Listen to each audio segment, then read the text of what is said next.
আজকে সারাদিনের প্ল্যান কি ছিল?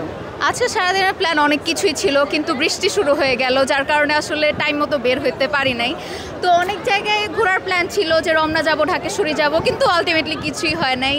এখন আপাতত বৃষ্টি কমার পরে আমরা এখানেই আসলাম, একটু আগে মাত্র আসছি। এখন দেখতেছি ভালোই লাগতেছে। আজকে ক্রাউড মেবি একটু বেশি, কিন্তু নিরাপত্তা ভালোই, ফাইন।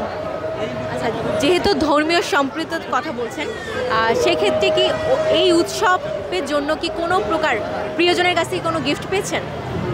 আমার প্রিয়জন তো কোনো গিফটও নাই। হতে পারে না মা বাবা?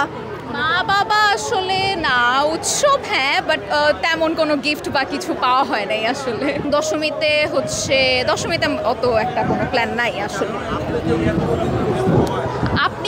আমি কাউকে কিছু গিফট করেছি কি না? না না, আমারও কোনো গিফট করা হয় নাই।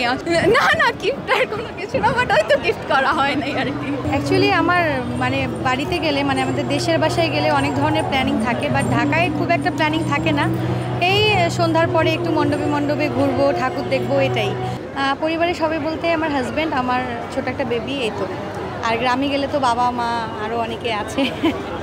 এবার তো আসলে গ্রামে যাওয়া হয়নি, যে কারণে এখানে করা। মায়ের কাছে চাচ্ছি দেশের সবাই অনেক ভালো থাকুক, দেশটা যে ছোটো ছোটো ব্যাপারগুলো দেশের মধ্যে বিশৃঙ্খলা যে ব্যাপারগুলো রয়েছে সেগুলো যেন খুব সুন্দর মতো হয়ে যায়, ঠিক হয়ে যায়। আর সব ধর্মের মানুষ নির্বিশেষে যেন এক হয়ে সুন্দর মতো পৃথিবীতে বা এই দেশে বসবাস করতে পারে, এটাই মার কাছে চাওয়া। নিজের জন্য আসলে বেবি হওয়ার পর থেকে নিজের জন্য খুব একটা চাওয়া হয়ে ওঠে না, সব কিছুর মধ্যেই বেবি চলে আসে।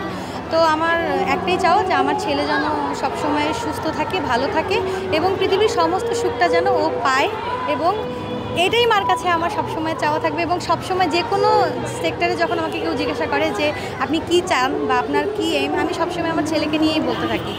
ভাইয়ার জন্য অফুরান ভালোবাসা, আমার সমস্ত সময়, আমার সমস্ত জীবনই তো ওর জন্য। আমি সকালবেলা অঞ্জলি দিয়েছি আমার বাসার পাশে একটা পূজা মণ্ডপে। অঞ্জলি দেওয়ার পরে আমরা সবাই মিলেমিশে প্রসাদ খেলাম। দেন একটু বাসায় এসে রেস্ট নেওয়ার সুযোগ পাইনি। সাজগোজ, ঘর গোছানো, খাওয়া দাওয়ার মধ্যে দিয়ে সারাদিন গেল।